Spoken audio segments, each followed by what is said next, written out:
Hey guys, Desolate Magic here, and it's almost time for the next set, and it's almost time for Christmas shopping season, although honestly half mine's done already. And you know what that means? Absolutely brick on the pedal for Magic the Gathering. It was the quiet before the storm, and now it's like a Class 5 hurricane hitting Jamaica. So first up, an earth-shattering statement from Mark Rosewater on his blog. You don't really have to read between the lines too much on this one, so somebody named Hatster asked him, assuming both sets sell roughly as well, would you rather make a set that appeals heavily to established Magic players or a set that pulls in a large number of new players? That's a solid question. He answered it, I want to make sets that do both, which was not the question. Also, a set that's doing an amazing job at pulling in new players is still only single digits of the people who buy that set.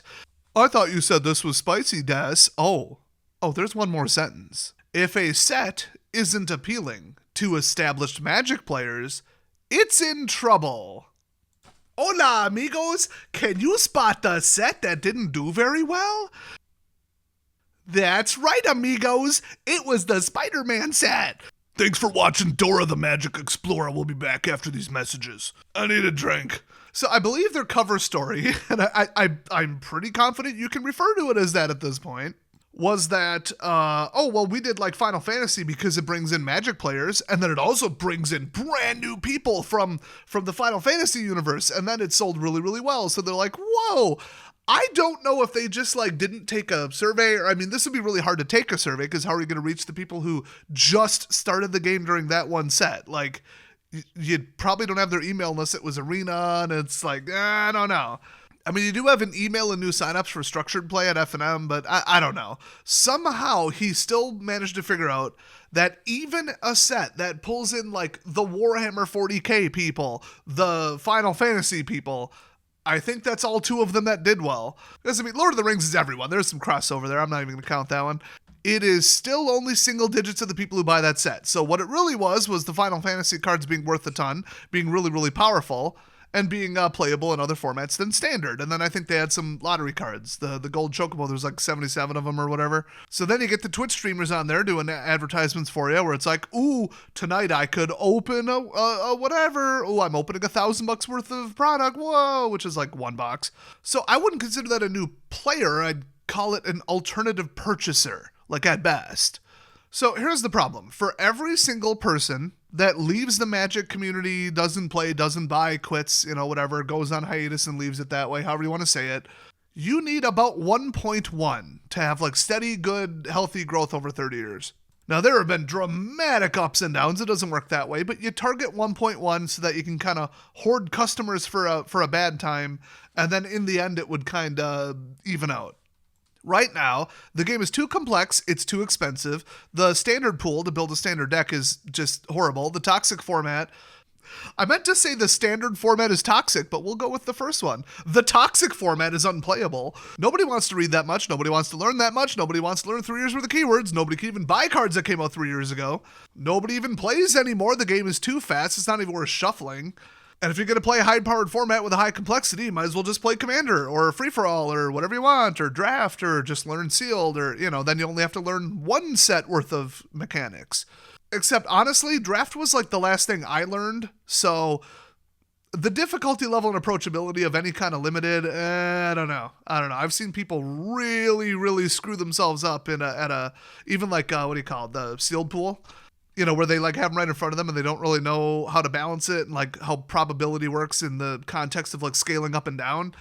So if you don't have anybody onboarding, how are you going to not fail and just die as a company? You have to replace the customers that leave. Priority 1 is stop them from leaving. Priority 2 is, that people are going to like just literally die or retire or run out of money or just whatever, lose interest, get married, go into debt, have a medical thing and have to put their money elsewhere, like whatever. People are going to leave. You can't stop it. So you want to stop it if it's high numbers. Somebody should probably tell them that. But the replacement, now here's the problem. Marketing is how you replace customers. So that's expensive. If every customer costs you about $37 worth of advertisements, not true in the Magic world, but like, you talk about like mortgages or like home builders. Oh, marketing to a new customer, 1,000 plus. So in Magic, they just count on, I want more people to play with. I want to hang out with my friends. Here, learn this. Cool. Well, I mean, that's free. There you go. They did a lot of advertisements for the Final Fantasy set because they wanted people to get headlines, they wanted people to cover it, they wanted people to see it. They wanted outside people to come in and play. But he's saying it's still single digits. But assuming they're not counting people who quit the game 3 to 4, 5, 6, 10 years ago and then came back in just because of the Final Fantasy set, because that's not technically a new customer, single digits isn't terrible, but that's really not that good.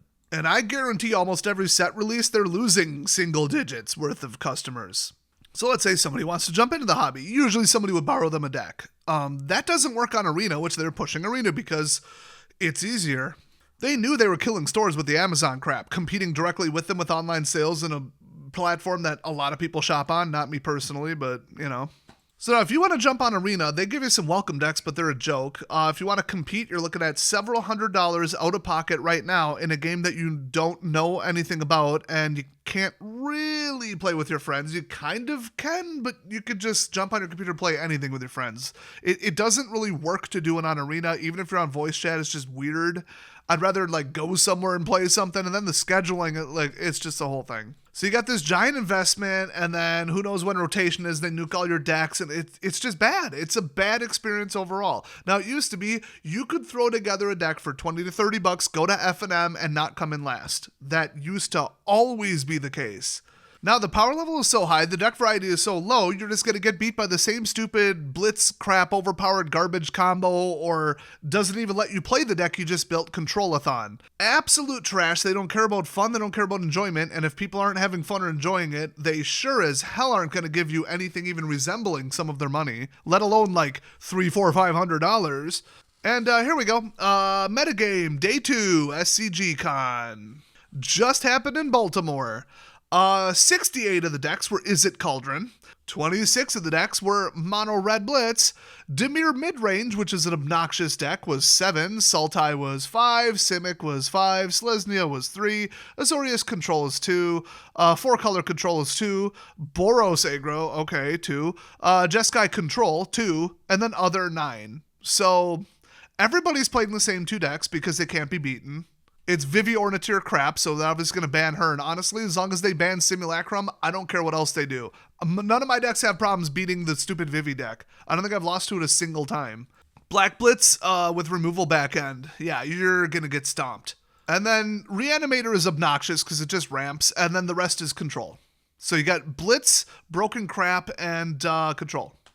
Who wants to play against any of those 3? That was the entire competitive meta right now.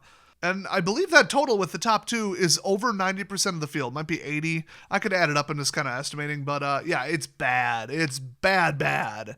So they need to onboard people. These outreach, to be very generous, sets are more expensive, first of all, by the way. Harder to find, harder to buy because everybody's buying them up because of the lottery cards. And then third, fall flat on their face if people don't go bonkers over it. And the majority of the buyers, over 90%, are people who are in the existing community. So if they say, I don't care about Spider-Man and these cards are weak, guess what? And if they stop playing standard and then the cards aren't like a power tier for Commander, oh boy, you are not selling anything. And guess what happened? They didn't sell anything. It was a complete and utter disaster. And then they played cover and blamed every single content creator out there that crapped on the product ahead of time, which was primarily not me. And yes, that title was a joke. About 3 of you didn't get that, apparently. It was very tongue-in-cheek, sarcastic. But hey, I'm autistic too. Some things fly over my head. I ain't gonna hate. And then you add on wallet fatigue, set fatigue, the state of the economy, like just one thing after another. You know, LGS is closing, people losing interest, competing card games. Legacy's Allure just came out, Season 2, and the digital client is out, so you don't have to play it on a simulator. Holy crap, going to be covering that on this channel. You guys have to go play that. It is mind-blowing. And then I'm still in the works about a potential sponsorship. Otherwise, I would have talked about this for free. Hopefully, they don't see this. There's a conservative version of Magic that just came out. It's in Season 2 as well. That's all I'm going to say. I think that people might jump ship for that one. Just saying. More on that in the future. Speaking of moron, we got more magic news coming from Reddit today, so I'm going to split that into a separate video because this was the biggest topic by far, so watch for that. Thanks for watching, everybody, and I'll see you guys shortly.